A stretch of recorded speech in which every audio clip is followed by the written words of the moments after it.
کرنا چاہتے ہیں. اس کے بعد ہمارے جو اسپیشل اسسٹنٹ ہیں چیف منسٹر صاحب کے قاسم نوید قمر صاحب, وہ ان کو دھابے جی اکنامک زون بھی لے کر گئے, اور دھابے جی اکنامک زون میں بھی چائنیز ڈیلیگیشن نے بہت زیادہ دلچسپی کا اظہار کیا, اور انہوں نے کہا کہ جی ہم اپنی جتنی انڈسٹری ہیں وہ دھابے جی اکنامک زون میں ہی لگائیں گے. اور دھابے جی اکنامک زون بھی پاکستان کا واحد اکنامک زون ہے جو کہ سی پیک سے جڑا ہوا ہے, اور یہ بھی حکومت سندھ نے اس پبلک پرائیویٹ پارٹنرشپ میں دھابے جی اکنامک زون کی شروعات کی. پبلک پرائیویٹ پارٹنرشپ کے بارے میں بھی میں آپ کو یہ بتاتا چلوں کہ پاکستان کی گلوبل رینکنگ جو ہے پبلک پرائیویٹ پارٹنرشپ میں وہ بہت بہت اوپر ہے, اور اس کی وجہ صوبہ سندھ ہے. کہ صوبہ سندھ کی وجہ سے جو ہے, کیونکہ سندھ نے اتنا اچھا ماڈل میں پبلک پرائیویٹ پارٹنرشپ میں کام کیا اور اتنے بڑے بڑے پروجیکٹس کیے ہیں, جس کی وجہ سے پاکستان کی رینکنگ جو ہے اوپر آئی ہے. مجھے یاد ہے جب پرائم منسٹر شہباز شریف صاحب یہاں پہ آئے تھے سی ایم ہاؤس میں, تب انہوں نے احسن اقبال صاحب کو کہا کہ احسن اقبال صاحب آپ سندھ حکومت سے مدد لیں, کس طریقے سے پبلک پرائیویٹ پارٹنرشپ کا کام کریں تاکہ ہم بھی سندھ حکومت کو فالو کرتے ہوئے پبلک پرائیویٹ پارٹنرشپ کا جو ہے وہ اس ماڈل کو ہم فالو کریں. ہمارے بہت بڑے بڑے پروجیکٹس جو ہیں وہ پبلک پرائیویٹ پارٹنرشپ میں جو ہیں وہ چل رہے ہیں, کامیابی سے چل رہے ہیں,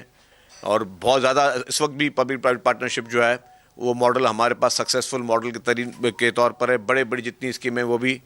سی پی پی پی موڈ میں جو ہے وہ چل رہی ہیں. تو ہمارے جو یہ ڈیلیگیشن آئے, انہوں نے جن فیلڈ میں کہا کہ جی ہم ان کو انٹرسٹڈ ہیں, تو ان میں ہم نے کہا کہ ان کو سپورٹ کرتے ہیں. پھر انہوں نے کہا کہ جی ہم پاکستان میں اسٹیٹ آف دی آرٹ ایک میڈیکل سٹی بنانا چاہتے ہیں. اس پہ حکومت سندھ نے کہا کہ ہم آپ کی مکمل طور پر ہر قسم کی کو آپ کو سہولت فراہم کریں گے, جو بھی فیسلٹیز سیکیورٹی ہر چیز جو ہے وہ گورنمنٹ آف سندھ ان کو فراہم کرے گی. اور آج ہم جہاں بیٹھے ہیں تو کوئی 4 MOUs جو ہے ایک سائن ہوئے ہیں, اور ایک 5واں بھی اس کے بعد ہوگا. جو 4 MOU سائن ہوئے ہیں, ایک چائنیز کمپنی جو ہے وہ سولر پہ MOU سائن کر رہی ہے, جو کیا ہے ابھی انہوں نے دیوان گروپ کے ساتھ. دیوان صاحب ہمارے ساتھ بیٹھے ہوئے ہیں. پھر ایگریکلچر سیکٹر میں بھی انہوں نے MOU سائن کیا ہے, ایگریکلچر سیکٹر میں بھی جو MOU ہے وہ بھی انہوں نے دیوان گروپ کے ساتھ سائن کیا ہے. پھر فرٹیلائزر جو ہے آپ کا ایک نہایت ہی اہم شعبہ ہے, جو کہ پورے پاکستان جو ہے وہ اس کی اکانومی ڈپینڈ کرتی ہے, ایگریکلچر بیسڈ ہے. تو ایگریکلچر اور پھر فرٹیلائزر کا ایک سپریٹلی انہوں نے MOU سائن کیا ہے.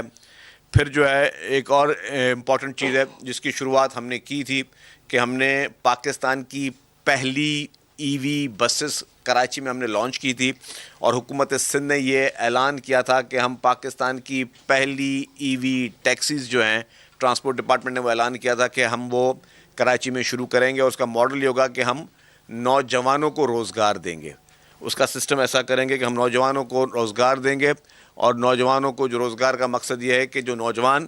جو کہ جن کے پاس اور کوئی مواقع نہیں ہوں گے, تو ہم کوئی ایسی اسکیم ابھی بنانے جا رہے ہیں جس کو ڈیزائن کیا جا رہا ہے. اور چیئرمین پاکستان پیپلز پارٹی محترم بلاول بھٹو زرداری صاحب کی خصوصی ہدایت پر,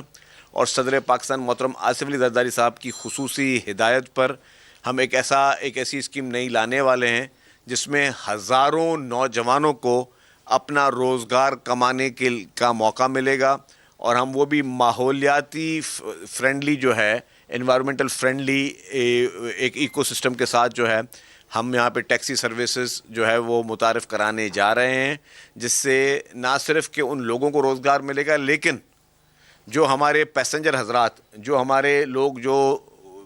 رکشاؤں میں یا کسی اور گاڑیوں میں سفر کرتے ہیں, ان کو بھی جو ہے وہ ایک سستی اچھی سہولت جو ہے وہ مہیا کی جائے گی. سستی اور اچھی میں اس لیے کہہ رہا ہوں کہ اگر آپ پیٹرول گاڑی میں کسی ایک ڈیسٹینیشن سے دوسری ڈیسٹینیشن جاتے ہیں تو آپ کو مہنگی پڑتی ہے. وہی گاڑی اگر EV کی ہوگی تو اس میں آپ کو الیکٹرک وہیکلز میں آپ کو وہ سفر سستا ملے گا. اور اس کی ہم